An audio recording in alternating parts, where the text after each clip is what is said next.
années, on nous répète que pour guérir, il faut comprendre.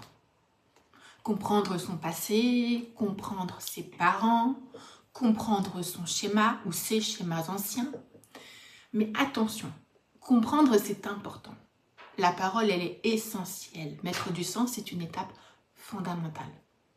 Mais il y a une illusion très répandue en thérapie. L'illusion que la compréhension suffit à transformer. Je vois souvent des personnes en séance qui me disent « Je sais exactement pourquoi je réagis comme ça et pourtant je n'arrive pas à changer. » Et je leur dis « C'est normal. » Parce que le trauma ne vit pas dans vos pensées. Il vit dans votre système nerveux. On pense souvent que les traumas, c'est un événement, un choc, un accident, une agression. Mais en réalité, en neurosciences, le trauma n'est pas l'événement. Le trauma, c'est ce que votre système nerveux n'a pas pu traiter au moment où cela s'est produit. Quand quelque chose est trop intense, trop rapide ou trop menaçant, le cerveau bascule en mode survie. Il se met en sécurité. Et dans ce mode-là, la partie rationnelle se coupe partiellement, le corps prend le contrôle et l'information ne se stocke pas comme un souvenir normal. Elle se stocke comme une alarme.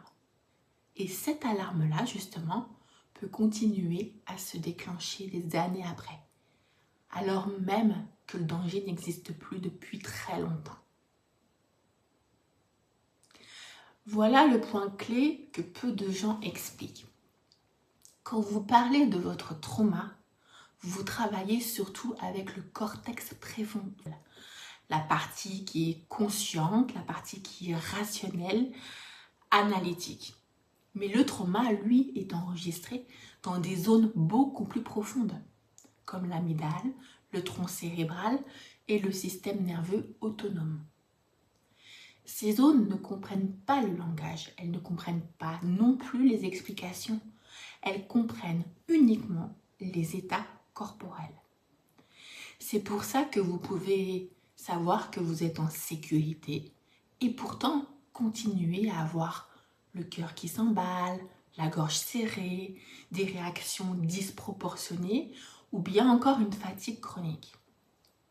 Votre cerveau conscient a compris, mais votre système nerveux, lui, n'a jamais reçu le message qui dit « vous êtes en sécurité ». Donc, guérir d'un trauma, ce n'est pas seulement comprendre, c'est surtout apprendre à réguler son système nerveux. Tant que votre système reste bloqué en mode survie, hypervigilance, fuite, figement ou dissociation, vous pouvez analyser pendant des années, 10 ans même, votre corps continuera à réagir comme s'il était toujours en danger. La vraie guérison commence quand on aide le système nerveux à redescendre en sécurité, à réapprendre à se détendre et à intégrer l'événement. C'est pour ça que les approches modernes qui gèrent les traumas sont plutôt ciblées sur le corporel. Le corps, la respiration, les états modifiés de conscience, la stimulation bilatérale, la régulation neurosomatique. Toutes ces thérapies sont plus adaptées. Comprendre est une étape, mais ce n'est pas la guérison. La guérison, c'est quand votre corps se sent enfin en sécurité, une fois pour toutes.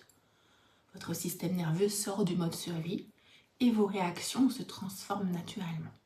Et c'est exactement ce que je travaille dans mon approche Neuromind Activation. C'est aider le cerveau et le système nerveux à intégrer, à relâcher et à se reprogrammer dans des états de sécurité. Si vous avez l'impression d'avoir tout compris, mais d'être encore bloqué, ce n'est pas que vous êtes cassé ou que vous n'êtes pas lucide ou je ne sais quoi, c'est simplement que votre système nerveux n'a pas encore été régulé, tout simplement.